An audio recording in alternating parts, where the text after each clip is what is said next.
Maraming pinapahalagahan ang tao. Maraming inuuna. Many priorities occupy front seats in our lives. At meron tayong nalilimutan at yung kumisan ay ating dapat alalahanin. Happiness naman. Yan ang pamagat ng ating pag-aaral. Make room for happiness in spite of your many prerogatives and priorities. Salamat Panginoon dahil kami ay mahal niyo at gusto niyo kaming maging masaya. We thank you, Father, that you are concerned about us and you want us to be happy, to be fulfilled, to have a fruitful, meaningful life. At sa pag-aaral namin ng iyong kalooban, Panginoon, pagkalooban niyo kami ng karunungan kayo maunawa, masundan, at ang aming makamit ang plano niyo para sa amin. We ask you to teach us. Hold us by the hand and guide us through life. At ngayon, Panginoon, ang idalangin namin, kayo po ang maging tagapagsalita, kayo ang mangaral, gamitin niyo lang ang inyong lingkod. Ngunit tinig niyo ang nais naming marinig at sundin. Bless your people. Lift up your holy name. And we praise and thank you. In the name of your Son, Jesus. Amen. People expend their energies, their time, their lives on many issues like survival. Inuubos at ginugugol ng tao ang kanyang lakas para lang mabuhay. Trying to live, maghanap buhay, o kaya people expend their lives on duty. Mga I must. Mga kailangan kong gawin kahit hindi ko gusto, hindi masarap sa akin, pero dapat. People expend their lives on career sometimes, on mga issues that I should become. I should be like this. I should achieve this and that. And some people expend their lives on pride. Mga kailangan patunayan, abutin, may mga dapat higitan. And yet many others expend their lives on gathering treasures. Habang buhay at walang tigil na pag-iipon, pagpapayaman, pag-iimpok, pagpapalaki ng mga ari-arian. Then people grow old, become less and less mobile, and die. Mabuti kung ganon. Pero meron sa kalagitnaan ng kanilang mga paggawa ng duties, sa pag-survive, sa pag-iimpok, sa pagpapayaman, sa pagpapataas ng achievement, sa pag-intindi sa pride, inaabutan ng kamatayan ng wala sa lugar.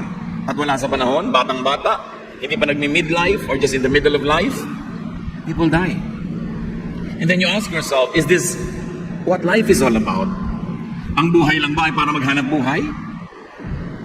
Para tuparin ang mga tungkulin? Para i-advance ang karir? Para patabain ang ego? Payamanin ang pride? O magpayaman at patabain ang bulsa? James 4:14. What do you know about tomorrow? How can you be so sure about your life? It is nothing more than a mist that appears for only a while before it disappears. Ano daw ba ang buhay? Ano ba ang katiyakan ng buhay? Para lang daw itong bahagyang usok na sandaling-sandali lamang na nakikita at pagkatapos ay naglalaho rin. Is life really only for and about survival and duty or career or pride or gathering treasures, or whatever else you have in mind that preoccupies you right now? Ano po ba ang pinagkakaabalahan ng tao, pinag-uubusan ng panahon, hanggang makamatayan? Yun lang. Tapos mamamatay na ang tao? How about happiness? Paano naman ang kaligayahan? Life is not just about survival. Wala namang nung mamamatay na ay nagsisising, hindi pa siya naghanap buhay. Matthew 6:5, Jesus says, I tell you not to worry about your life, meaning your survival. Don't worry about your having something to eat, drink, or wear. Isn't life more than food or clothing? So Jesus says life is more than just basic needs. It's more than just surviving. Life is more than just survival. People do not live just to survive. Sayang naman yung pinaghalo pa ang Espiritu ng Diyos at ang lupa para magkaroon ng isang taong merong kanyang personalidad, kanyang individual traits, kanyang giftings, talents, para lang mag-survive. Tapos mamamatay na rin, wala nang nangyari, wala nang na-achieve, walang kahulugan.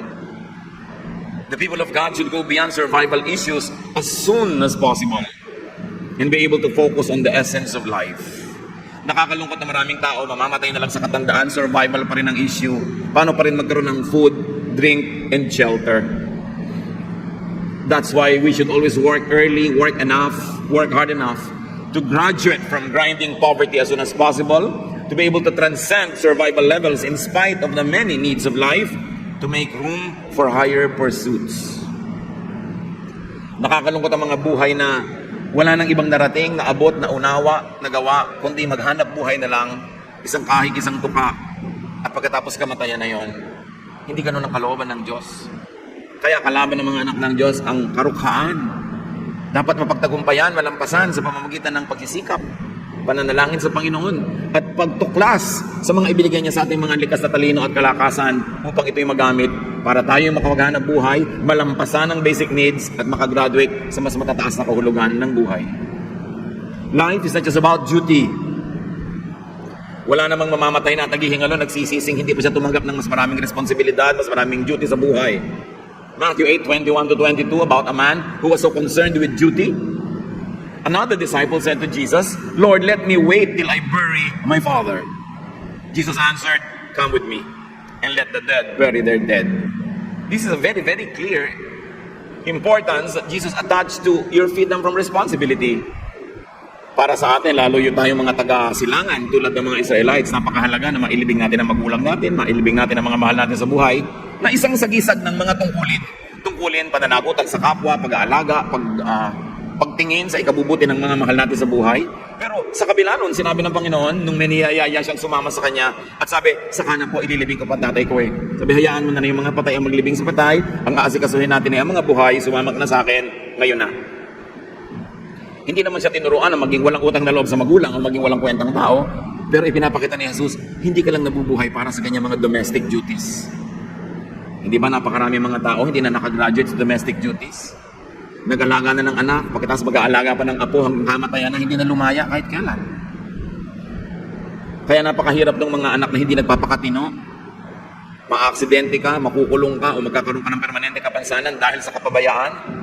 Tapos ang magulang mo hindi nag-graduate ng pag-aalaga sa'yo, hanggang pagtanda mo, alagain ka pa rin. Kailan pa sila makakagawa ng ibang bagay? Kaya sabi ni Lord, dapat lumampas ka sa mga ganyang tungkulin.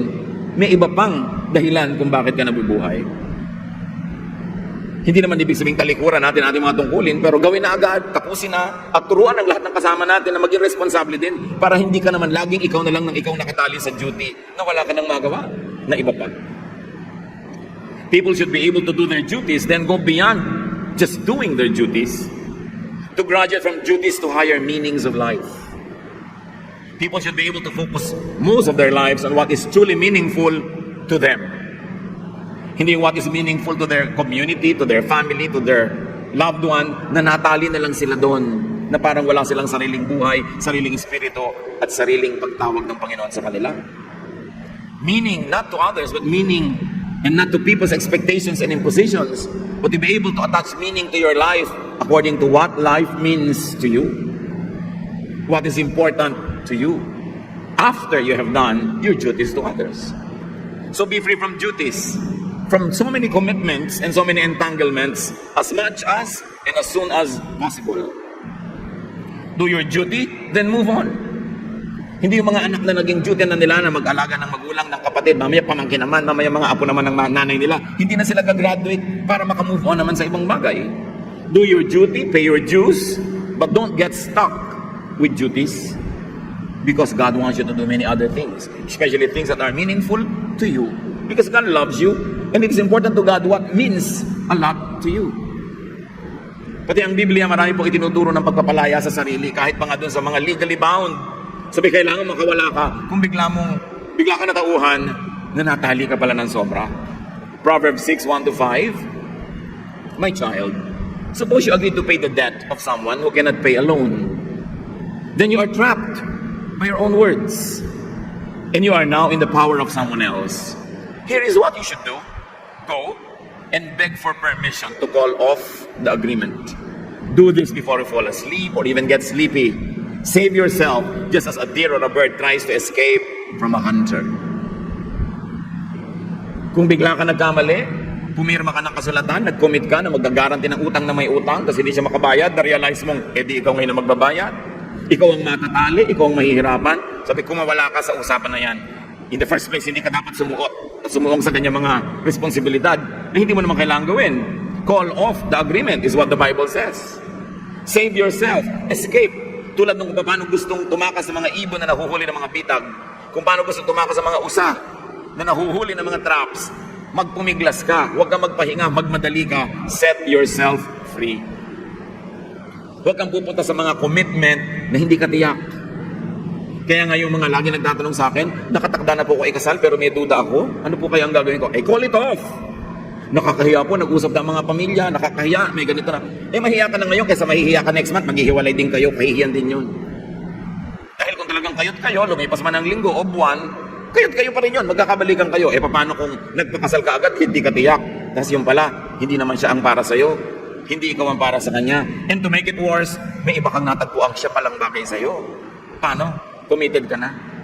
Kaya hindi ka agad-agad nagko-commit, lalo yung mga pakasal-kasal na yan, dahil lang kahiyaan.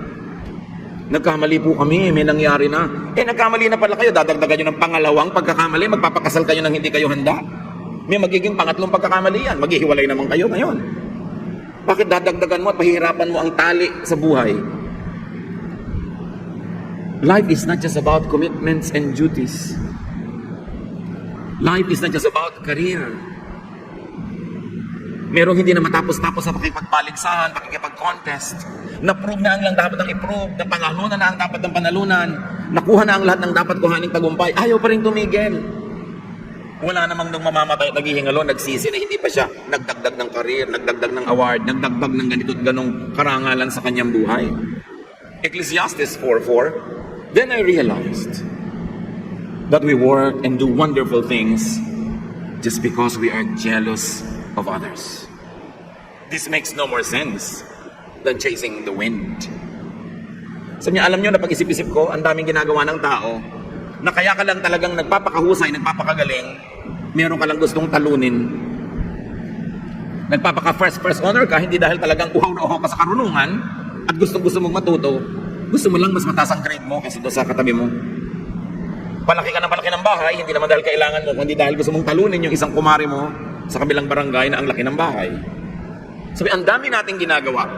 Nahihirapan tayo, nagpapagod, nagsasakripisyo, tinitiis na malayo sa mga mahal sa buhay, tinitiis natin na mawala ng mga kaibigan, tinitiis natin ang hirap. Para ano? Para ka lang maging number one? Hindi naman lahat ng nagiging number one masaya. Hindi naman lahat ng nananalo o may napakalaking karir, talagang masaya sa buhay. People should not waste their lives building careers only because they are jealous or envious of others. At kahit ikaw pa ang manalo sa takbuhan na yan, sa takbuhan next year, may mananalo ng iba. Sabi nga ng Desiderata, do not compare yourself with others. For always, there will be the better and the lesser person than yourself. So be happy achieving. Be happy doing great things, but do not achieve more than you need in life. And do not sacrifice so much just to achieve, just because you are running a contest with the whole of humanity.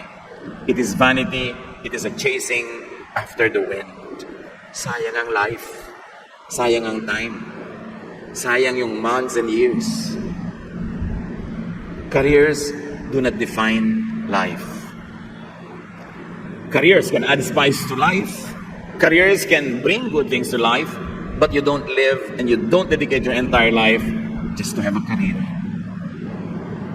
Life is not just about pride or honor or image.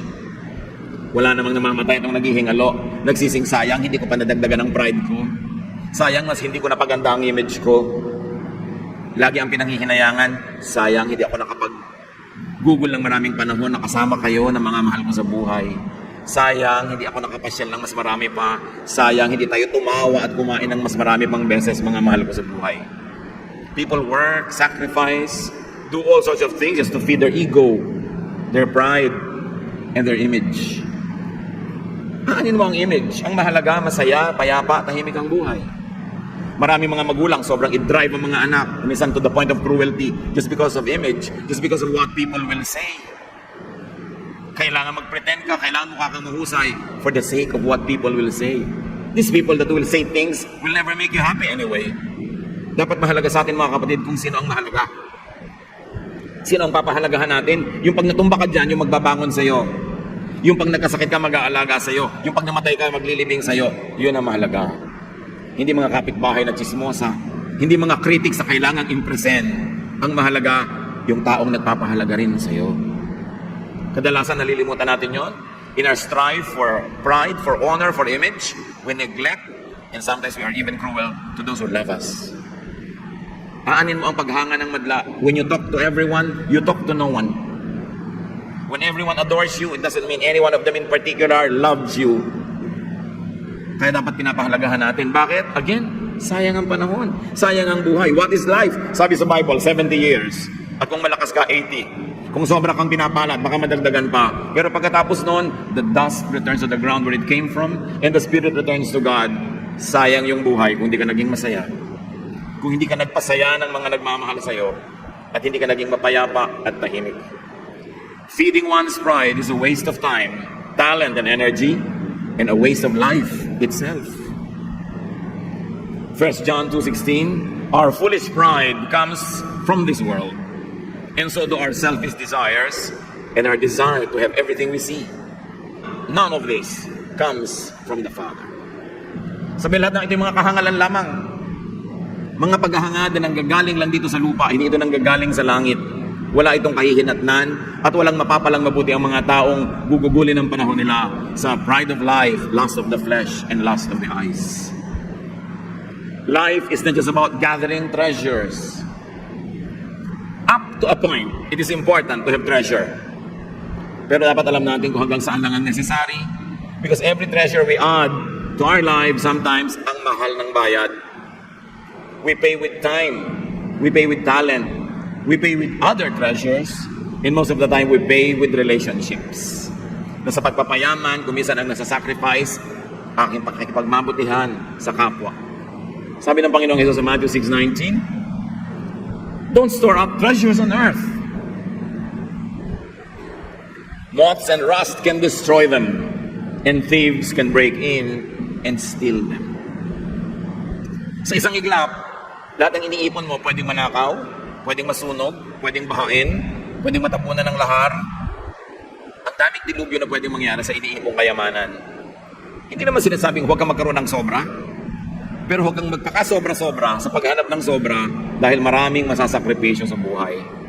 There is no need to expend energy gathering more than what one needs. Never try to satisfy your wants. You can never do that. Your needs, that's all right. Exodus 16:15-20, nung nasa disyerto ang mga Israelita, wala silang pagkain, nagpapaulan ng tinapay ang Diyos mula sa langit. Ang sabi ni Moses, mangolekta kayo pero yung kailangan nyo lang, huwag kayong magkukolekta ng sobra. The people had never seen anything like this and they started asking each other, what is it? Moses answered, this is the bread that the Lord has given you to eat. And he orders you to gather about 2 quarts for each person in your family. That should be more than enough. They did as they were told. Some gathered more and some gathered less according to their needs, and none was left over. Moses told them not to keep any overnight. Some of them disobeyed. But the next morning, what they kept was stinking and full of worms, and Moses was angry. Napakaganda ng lesson ito eh. Nagpapaulan ng Diyos ang tinapay sa disyerto. Pinapatunayan niya na mahal niya ang mga tao at ibibigay niya ang kailangan. Sabi ni Jesus, sabi ni Moses, kada tao sa inyong pamilya, ganito lang ang toka, ganito lang ang takal na dapat niyong kolektahin para sa isang araw lang. Huwag kayong magtatabi ng sobra sa gabi para kinabukasan. Ang gusto kasi ng Panginoon, ibigay sa iyo yung kailangan mo kung kailan mo kailangan, hindi yung nakareserba. Dahil mamaya, hindi ka na sa Panginoon umaasa, doon ka na sa nakareserba, umaasa. Yung iba ng daya, nangolekta sila ng kailangan nila maghapon, plus sobra para bukas. Kinabukasan, anong nakita? Inuuod, nabubulok, umamoy, umalingasaw, nalaman ni Moses, aha, kayo yung mga hindi sumusunod. Sinabi ng yung kailangan nyo lang ang kunin nyo dahil bukas, nandun uli ang Diyos para sa kailangan nyo bukas. Yun ang gusto ni Lord ng magandang relasyon niya sa tao. Interdependence. Or dependence on the side of people. Dependence on God. Pero yung iba, ginagamitan nila ng utak, I will collect more. Iba na yung may nakatabi. Pero dahil yun ang hindi gusto ng Diyos, nabulok ang mga itinatabi nila. At hindi ba, kahit naman sa buhay natin mga kapatid, kung minsan ang dami mong itinabi, sa kagustuhan mong dun umasa ng security, pero wala, nananakaw, nadedengoy, nawa 1, 2, 3, nauutang ng iba, nawawala rin. Hindi masama na mag-ipon ng konti. Pero huwag iasa doon ang ating security. Tomorrow will have needs, and the needs of tomorrow will be met by our God, who is still God tomorrow. Para hindi tayo sobrang maaligaga at mapagod. May oras ng trabaho at oras ng pahinga kada araw, kada linggo, kada buwan. Huwag patayin ang sarili sa sobrang pag-iimpok para sa darating na bukas na maaaring wala ka na pagdating noon dahil sobra ka nang napagod. Sa Luke 12:15 to 21, sabi ng Panginoon, then He said to the crowd, "Don't be greedy. Owning a lot of things won't make your life safe." So Jesus told them this story. A rich man's farm produced a big crop. And he said to himself, "What can I do? I don't have a place large enough to store everything." Later he said, "Now I know what I'll do. I'll tear down my barns and build bigger ones where I can store all my grain and other goods. Then I'll say to myself, you have stored up enough good things to last for years to come. Live it up, eat, drink, and enjoy yourself." But God said to him, "You fool, tonight you will die. Then who will get what you have stored up?" This is what happens to people who store up everything for themselves but are poor in the sight of God. Don't get the lesson wrong. Hindi masama mag-ipon, maglagay ng mga pangan, ng mga storage, pero not at the expense of your spiritual and emotional wealth.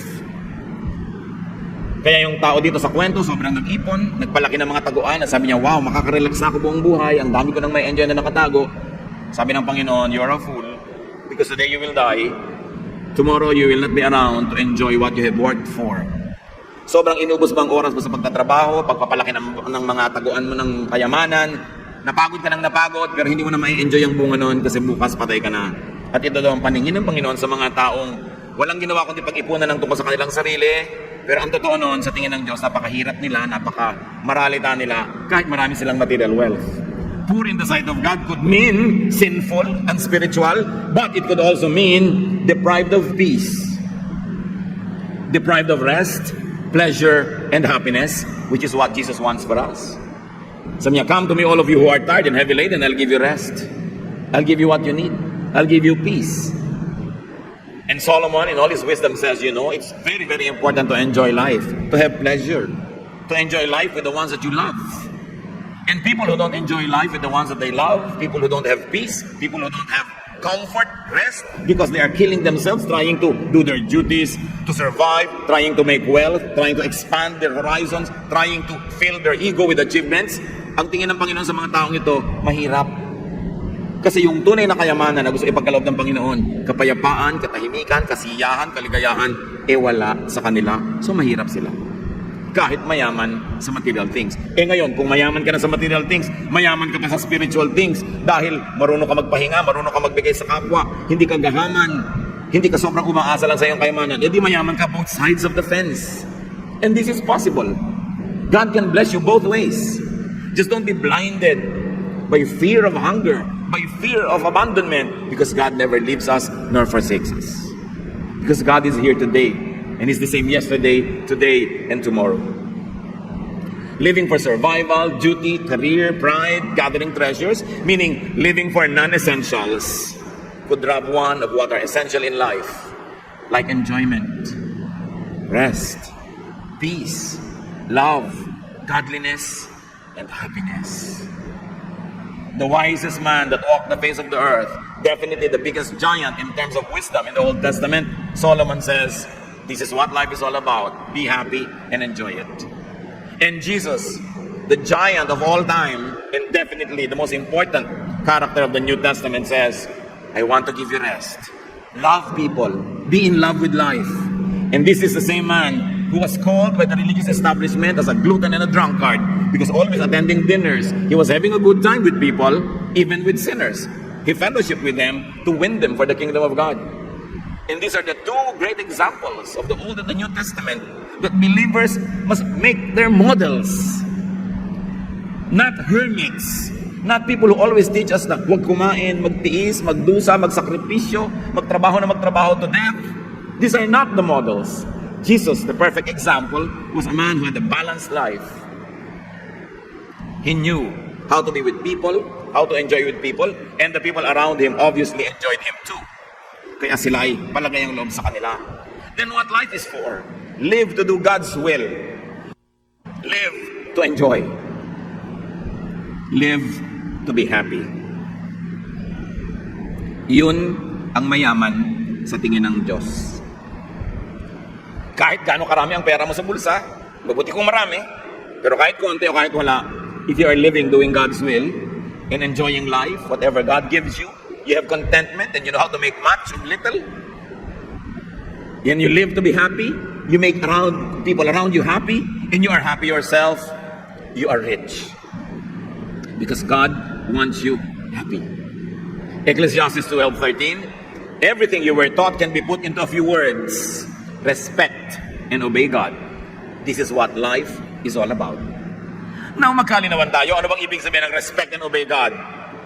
Magpenitensya, magtiis, mag-ayuno araw-araw, say no to everything that you want to do, and say yes to everything that is sacrificial and hard and difficult?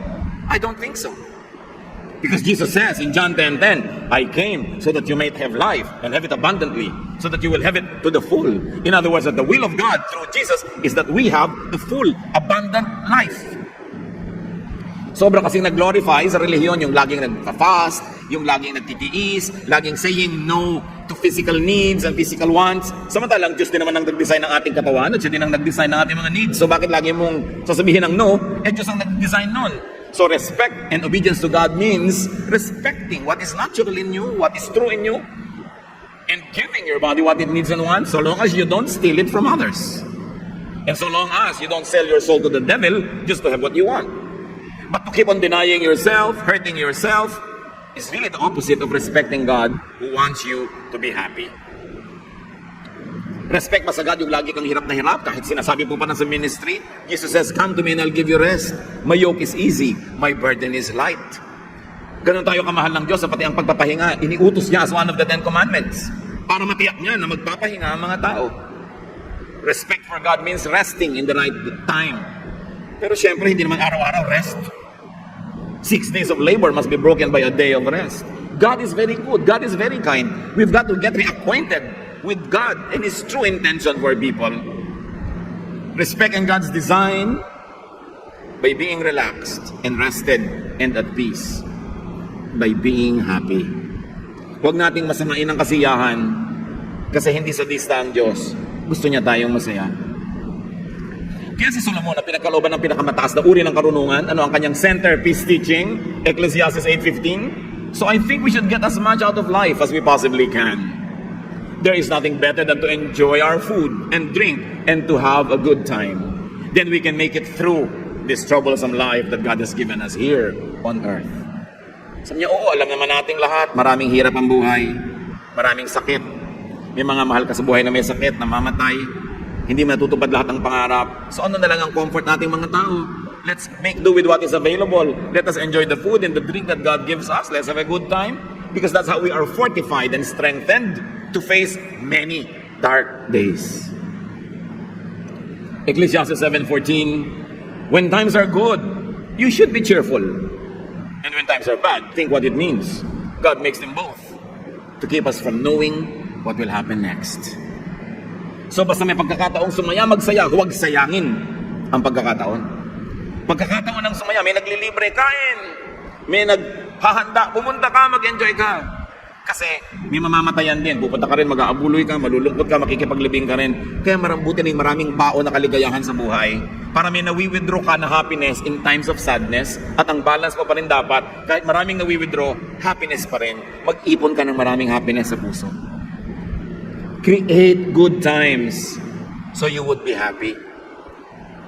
Laging mag-imbento ng kasiyahan, basta hindi masama. Hindi nakakasama sa kapwa at sa'yo. Laging pasayahin ang sarili. Do not create bad times. Do not intentionally do things that make you sad. Ang dami niyan. Sa airport, iiyak ka ng mga mahal sa buhay kasi hiwalay yan. Magkakahiwa-hiwalay. Tapos tatanungin mo, sino bang namuwersa sa inyo na mag-abroad? Wala po. Pero meron kaming ambisyon. We need a house. Meron kaming mga plano. Kailangan namin ito. Kailangan namin ng maraming cellphone na iba-ibang kulay. Meron kaming balak. In other words, mapupunta ka doon sa survival, duty, pride, achievement, career. Pero hindi naman talaga sila pinipilit ng Diyos maghiwalay, pero talagang iiyakan ko takot-takot. Bakit yung ginagawa yan? Malungkot pala kayo. Kailangan po. Gaano katagal yung kailangan? Hanggang ilang taon yan abroad? Hanggang May po. Hanggang May langis. Walang uwian, hanggang May langis sa Arabia. Di nalungkot ka. Ang tagal-tagal nun. O dumadami yung pera mo, nagkakabahay kayo, pero masaya ba kayo? Tapos uuwi na lang siya, kumisa nakakahuna, patay na. O uuwi siya, libing na ng mahal sa buhay. Ganun ba yun? Alam natin, meron tayong economic realities. Pero timbangin mo kapatid, kung sulit yung ibinabayad mong lungkot sa napapala mo para doon sa mga pinag-usapan natin, pinag-uubusan natin ng panahon. Yung mga paghihiwalay at paglalayo na hindi naman kailangan, di self-inflicted na sadness. Kung minsan hindi lang sadness dahil mamaya nararahuyo, na-attract sa iba pag matagal nang wala. Bitterness naman, anger, acrimonious separation, nasisirang mga pamilya. Isipin kong sulit. Paggawa ng mali, pagsira sa sarili, sobrang bisyo, pagpapatalo ng mga kinikita sa mga pagsusugal. Sasaya ka ba sa ending niyan? Ang daming bayad niyan. Siyempre, pag nagbabayad tayo, marunong ka dapat debit, credit. Sulit ba? Ano yung mga hindi credit sa buhay ko nito? Kailangan iniisip, ang mahalaga, masaya. Some basic needs have to be met, and beyond that, you should prioritize being happy. Lagi mong itatanong, kapatid, nakakapagpasaya ba yan? Sabi ng asawa mo, yung manugang mo, kailangan nating kontrolin, ganyan. Pero ang itatanong mo, nakakapagpasaya ba yan? Gagawin mo na yan, my wife, sa ating manugang. Sabi ng wife sa anak, sa kanyang asawa, huwag na tayong pumunta sa birthday ng nanay mo, ang nanay mo nakakainis, bla bla bla. Pero ang tanong, nakakapagpasaya ba yung gusto mo? Kung malalayo ang loob mo sa magulang ko, mahahati ako, magkaaway-away tayo, nakakapagpasaya ba yan? Pati sa mga ginagawa natin sa buhay, gusto natin napaka-engranding debut. Ang itatanong nyo, sasaya ba tayo o may stress? Magkakanda utang-utang tayo para maghanda ng kutakot-takot. Nakakasaya ba talaga yan in the long run? Kasi dapat nakakasaya. Huwag tayong umimbento ng mga activities na nakakapagpalungkot. Like, nag-away kayo, binabati ka na, ayaw mo pa. Nakakapagpasaya ba yan? Ba't di ka na lang makipagkasundo na para sumaya na kayo? Ayoko pa. Di huwag ka na makipagkasundo buong buhay. Hindi naman, makikipagkasundo rin ako next month. Ba't tatagalan mo pa? Di ngayon na. Para sumaya na kayo. Bakit tayo gumagawa ng lungkot? Sa dinami-rami ng ginagawa mga kapatid, sa inaatupag at inuuna, happiness naman. Sabihin nyo nga, sa katabi nyo yun. Kung sa pamilya nyo, laging nag-aaway-away ng konting mana, bulok na piano, isang tangkal na lupa sa kuko. Sabihin nyo, mga kamag-anak kayo, happiness naman tayo. Tama na yung mga gulo na yan, bigaya na lang dahil magkakandamatay na tayo, tatanda na tayo. Happiness naman. Tama na yung sobrang mga sakripisyo, gulo, contest. Dapat happiness naman. Para kung namatay ka, nakangiti ang iyong bangkay. Kasi nakakita na ba kayo ng bangkay na nakaratay na nga ganun sa kanyang kabaong, mukha pa rin talagang nahihirapan. Kasi nakamatayan na ang hirap. Pasayahin ang buhay. Yan ang gusto ng Diyos para sa atin. Let others live to do God's will, not yours.